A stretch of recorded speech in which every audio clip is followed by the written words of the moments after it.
What semester? Fall semester 2020.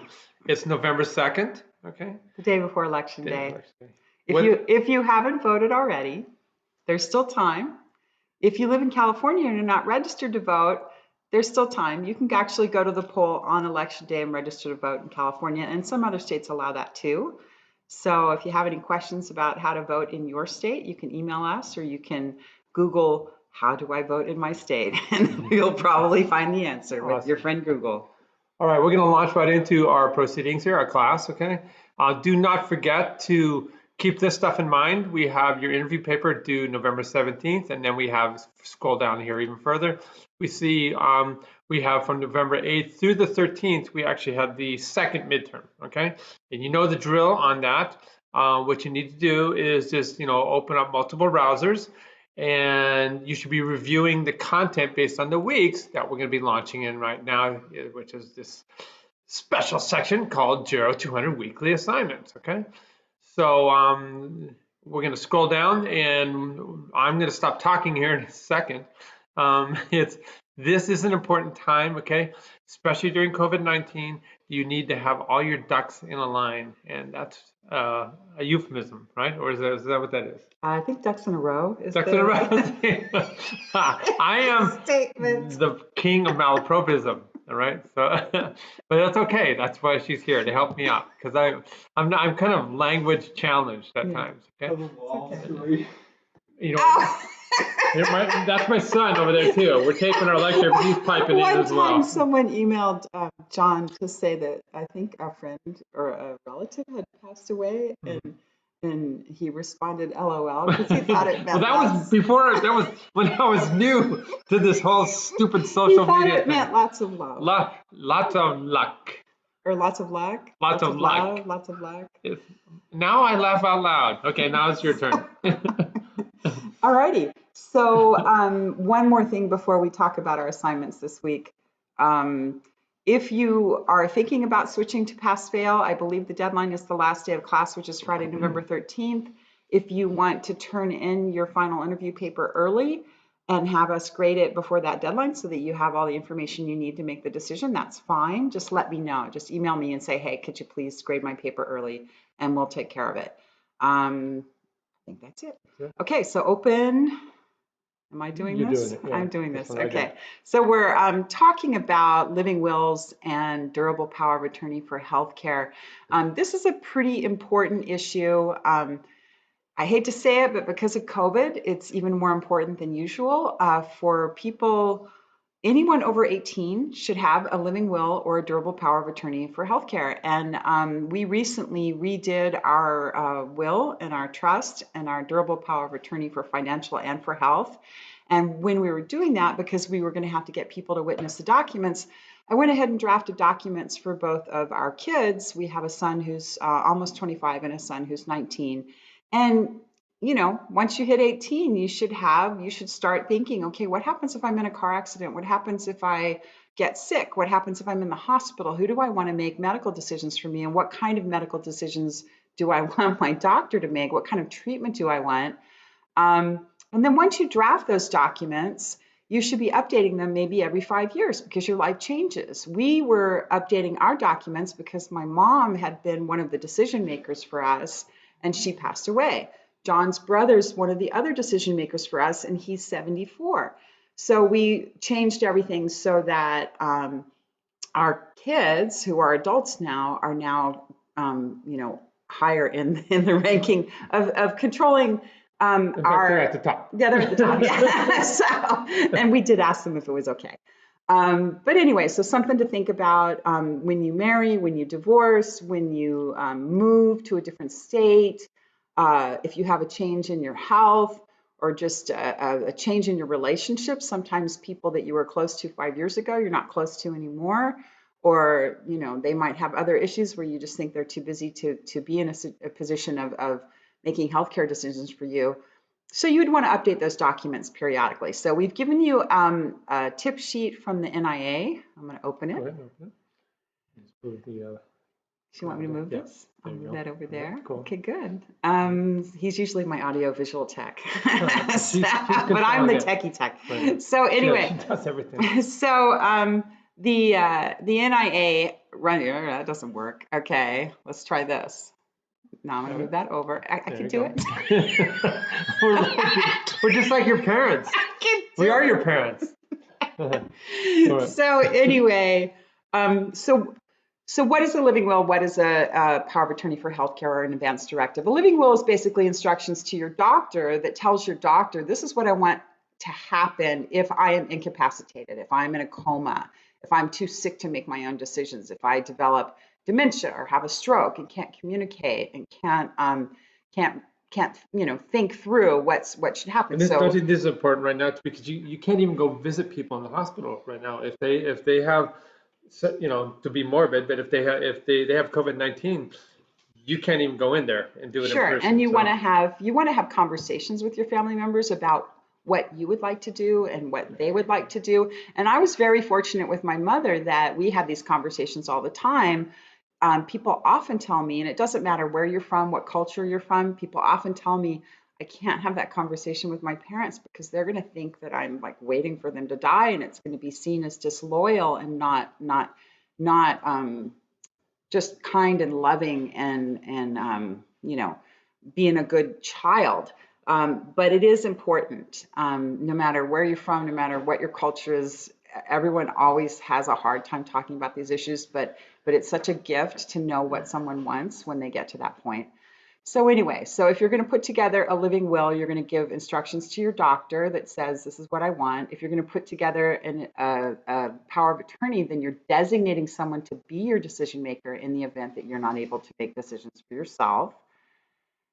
So let's go down. The types of decisions that we're talking about is, do I want CPR or do I want a do not resuscitate order? Do I want to be put on a ventilator?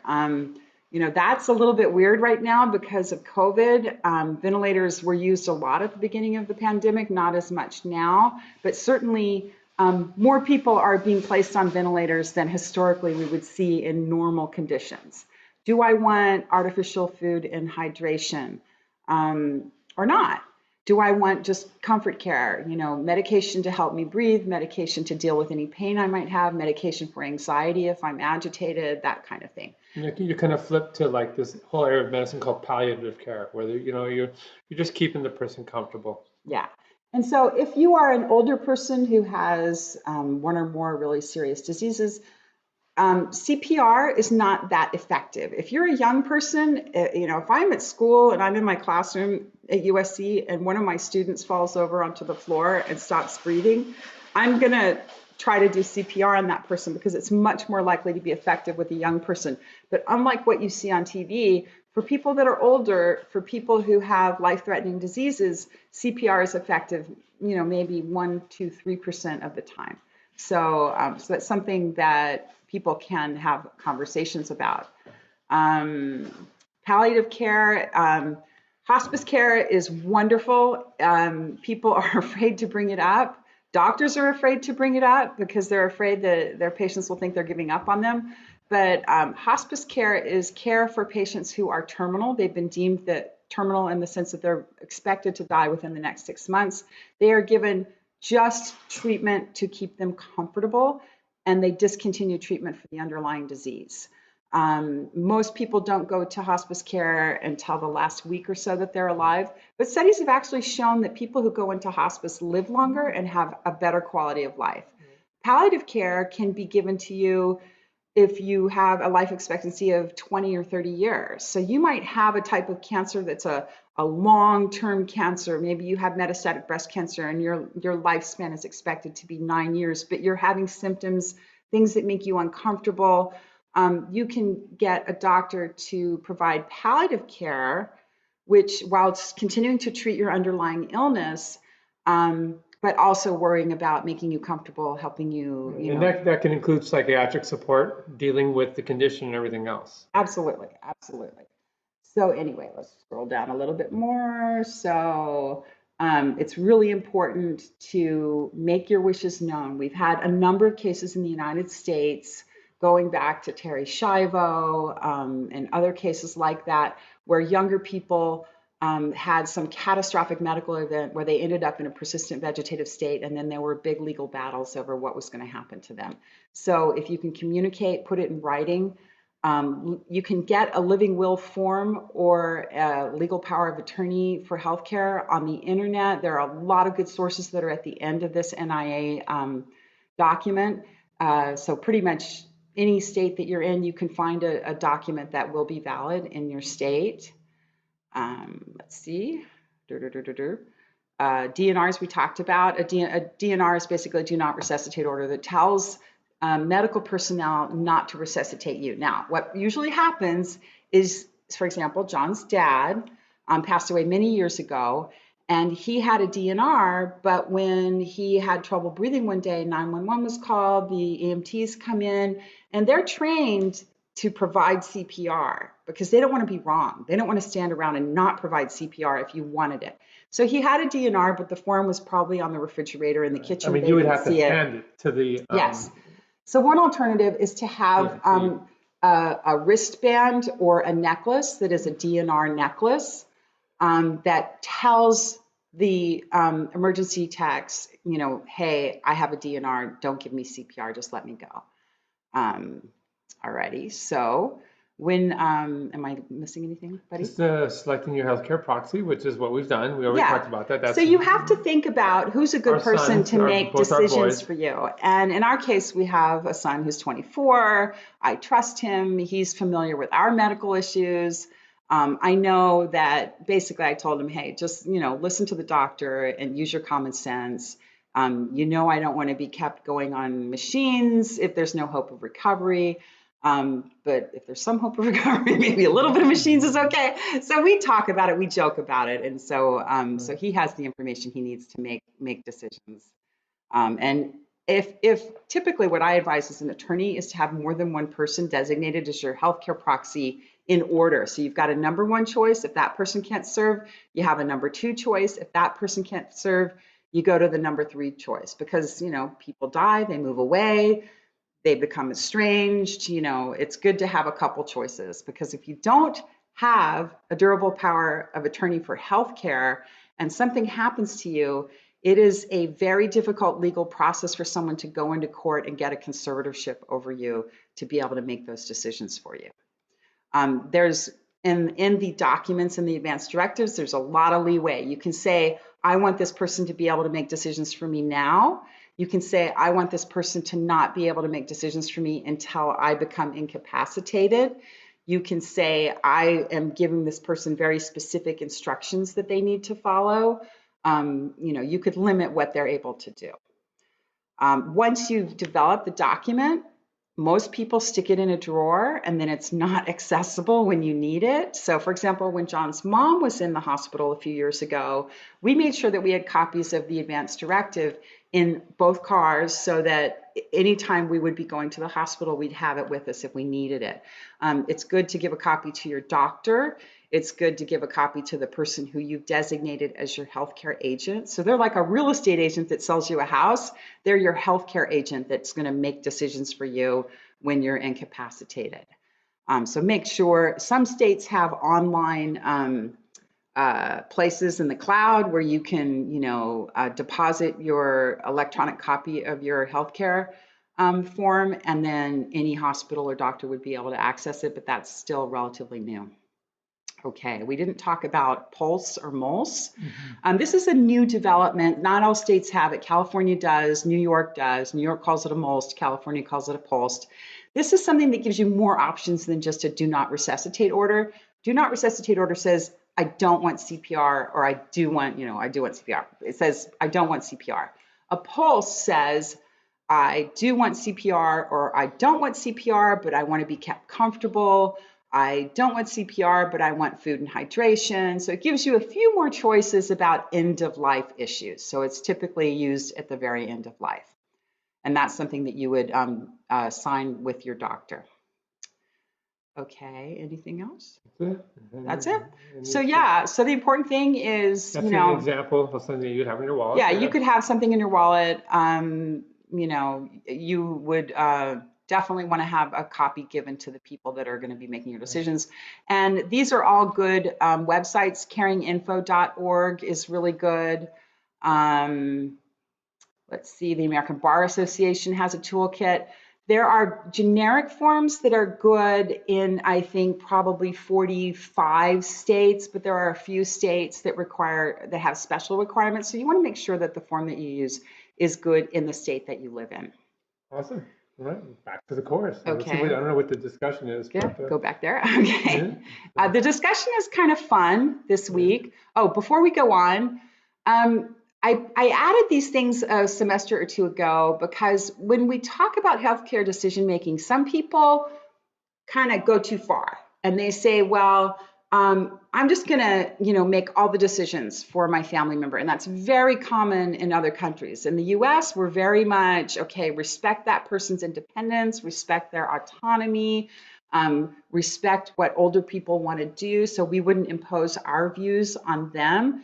So it is a definite kind of bedrock of American culture that we should be allowing these older people to make their decisions as long as they are capable to do so and respect their right to be independent. So having that respect for autonomy. And I know that in a lot of countries, there's this idea that we would want to protect our older people, so maybe not tell them the diagnosis or not really discuss what we're doing for treatment, let the family decide with the doctor. But things are a little bit different here. So I wanted to clarify that. Okay, so our discussion is about diversity in aging. And I think this is so interesting because when you think about successful aging and delivering care to aging populations, there are so many groups that are vulnerable. We have, for example, LGBTQ elders are very vulnerable as they get older. They don't have as much support as people who are not LGBTQ. They don't have as much biological family support oftentimes, and so they rely on their logical family of friends. Exactly. So we need to be thinking, who's vulnerable as they get older? What can we do to support these groups? How can we help them age successfully? And then the other thing that I think is really important is we bring people together in these long-term care facilities. And in a city like LA, you might have patients in your long-term care facility that are from, 40 different countries that speak 40 different languages, that have many different religions and many different cultural customs and traditions. So how do we respect all of those people and support them and educate each other about their needs and what they're interested in? And how do we get everyone to feel good and happy and supported in a positive environment in these long-term care facilities? So think about that. The APA, the American Psychological Association, has some great information about different groups, talking about how, for example, we're going to see a big growth in Hispanic elders in the U.S. And how is aging different for different groups? So you can go through and look at the materials that they have. Every culture is different. I grew up in a community that had lots of Armenian Americans, and they're very different. You can't assume that people are the same. Everybody's different. Yeah, and so I think, some ideas for your facility: make sure that you have food that people like, make sure that you have music that people like, make sure you have activities that are meaningful to people from different groups, celebrate holidays that are important to different groups. And these end-of-life issues that Julie just talked about they're done very differently amongst different groups. Absolutely, absolutely. So we've got 2 videos about cultural diversity in care that are kind of interesting. So look at those and then kind of come up with a business model and a business plan. If you're operating a long-term care facility and you want to be able to serve a diverse group of patients. We forgot about our third agent. This is our third agent. She's going to make all the decisions for us. Yes. But she's an elder too. She's all white faced. Look at that. That's Bella. She's going to be 12. She's very camera shy. You can tell by the whites of her eyes there. She's just like, oh. Okay. See, I love Mama. Okay. She's a good girl. Right. Yes, she is. Okay. What else? I want to thrill them with something. Check that out. You're all blurry, but this is me without glasses. Here, take your glasses off. You know what happens? We didn't get a chance to do the biology end of everything. So in terms of sensory system aging, every single one of you will eventually become farsighted, okay? Which means you can't see anything. It's a blur right here, okay? And even if you're nearsighted when you're young, you still become farsighted. Yeah, and that's why it's so awesome that phones keep getting bigger, Uh-huh. just in time for us. All right, guys. So well, Julie is going to give you a lecture next week about the financial part, which is awesome. What And happened? I'm turning it off here. And so Don't turn it off yet. until then, peace. We love you, and get out there and vote. All righty.